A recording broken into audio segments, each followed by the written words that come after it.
మనం రోజువారీ సహజంగా వాడుతున్నవి పాలు.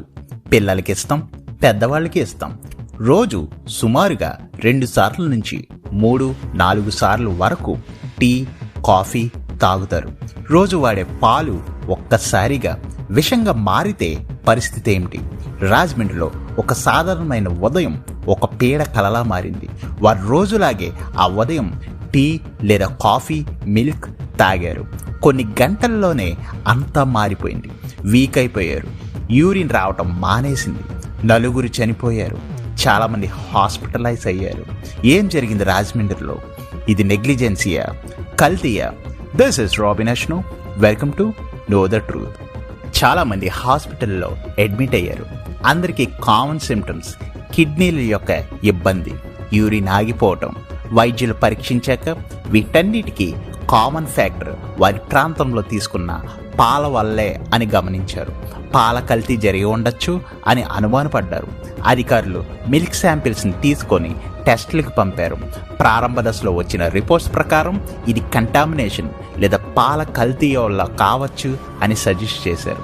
భారతదేశంలో పాల కల్తీ అనేది కొత్తేమీ కాదు. Detergents, urea, starch, synthetic chemicals, even industrial వైట్నర్స్ని కూడా పాలల్లో కలుపుతారు. ఎందుకంటే పాల చిక్కదనం, అలాగే క్వాంటిటీ పెరగడానికి, అలానే లాభం పెరగడానికి. తక్కువ మోతాదులో ఈ కెమికల్స్ వల్ల ఇబ్బంది ఉండకపోవచ్చు, కానీ రోజు మన శరీరంలోకి వెళ్తూ ఉంటే గనక కిడ్నీస్ పాడవటం, లివర్ డ్యామేజ్ అవ్వటం, ఇంకా చెప్పాలంటే ప్రాణాంతకం, మరణాన్నే తీసుకొస్తుంది. పోలీసులు ఆ పాలు సప్లై చేసిన వారిని అదుపులోకి తీసుకొచ్చారు. ఫుడ్ సేఫ్టీ అధికారులు ఇన్స్పెక్షన్స్ మొదలుపెట్టారు. ఇది ఒక కుటుంబానికో లేదా ఒక వీధికి సంబంధించిన ఇష్యూ అయితే కాదు. రోజు పాలు తీసుకోవటం అనేది ఎంతవరకు సురక్షితం అనే ప్రశ్న రేకెత్తింపజేసింది. ఎప్పుడైతే ప్రాఫిట్ అనేది మనిషి ప్రాణం కంటే ఎక్కువ అనిపిస్తాదో అప్పుడే ఇలాంటి ట్రాజడీస్ జరుగుతాయి. పాలు అనేవి లగ్జరీ ఫుడ్ కాదు, అవి daily necessity. Basic food items సేఫ్గా లేకపోతే మధ్యతరగతి కుటుంబం ఎక్కడికి వెళ్ళాలి? పాలల్లో నీరు ఎక్కువ కలిపితే న్యూట్రిషనల్ వాల్యూ అనేది తగ్గిపోద్ది. ఆ కలిపే నీరు కంటామినేట్ వాటర్ అయితే గనక ఇన్ఫెక్షన్స్, డయేరియా, కడుపు నొప్పులు వస్తాయి. అదే యూరియా యాడ్ చేయటం వల్ల పాలు అనేవి ఫ్రెష్గా ఉంటాయి. నైట్రోజన్ కంటెంట్ పెరుగుతుంది. బేసిక్ టెస్టుల్లో కూడా మిల్క్ అనేది ప్రోటీన్ రిచ్గా కనిపిస్తుంది. ఈ యూరియా కలపటం వల్ల వామిటింగ్స్, కిడ్నీ సమస్యలు వస్తాయి. డిటర్జెంట్ మరియు సోప్ ఇవి పాలు తిక్కుగా, క్రీమీగా ఉండేలా చేస్తాయి. నొరగ్గా ఉంటాయి. వీటి వల్ల పొట్టలో ఇబ్బంది, విరోచనాలు ఎక్కువ శాతం వాడటం వల్ల ఆర్గన్ డ్యామేజ్ అవుతాయి. స్టార్చ్ కూడా పాలు తిక్కుగా కనిపించేలా చేస్తాయి.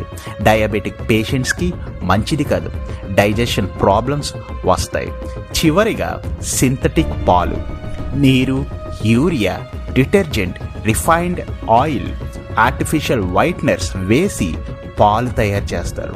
ఇవి పాలులా ఉంటాయి, పాల వాసనే వస్తుంది, కానీ పాలు కాదు. కిడ్నీలు అనేవి ఫిల్టర్స్లా పనిచేస్తాయి. ఎప్పుడైతే ఈ కెమికల్స్ రిపీటెడ్గా వస్తూ ఉంటాయో కిడ్నీస్ అనేవి డ్యామేజ్ అయిపోతాయి. ప్రాణానికే ఇబ్బంది ఉంది. 4 చనిపోయారు. ఇంకా కొంతమంది డయాలసిస్తో పోరాడుతున్నారు. మిల్క్ అనేది ప్రొడక్ట్ మాత్రమే కాదు, అది ఒక నమ్మకం. మన పిల్లల గ్లాసుల్లో కలుపుతాం, మన పెద్దవాళ్ళకి కలుపుతాం. కానీ ఆ నమ్మకాన్ని పోగొట్టుకున్నప్పుడు అది జస్ట్ ఫుడ్ మాత్రమే కంటామినేట్ అవ్వలేదు, మానవత్వం కూడా. ఈ వీడియో యొక్క ముఖ్య ఉద్దేశం భయం కాదు, అవేర్నెస్ని స్ప్రెడ్ చేయాలి. ఈ వీడియో మీకు ఆలోచింప చేసేలా ఉంటే కనుక మరింత మందికి షేర్ చేసి వాళ్ళని కూడా అవేర్నెస్ చెందేలా చేయండి. ఎందుకంటే ఫ్యామిలీని ప్రొటెక్ట్ చేయడం అనేది అవేర్నెస్ ద్వారానే మొదలవుతుంది. వీడియో మీకు నచ్చినట్లయితే లైక్ చేయండి, షేర్ చేసి అందరికీ తెలియజేయండి. సబ్స్క్రైబ్ చేయడం మర్చిపోకండి.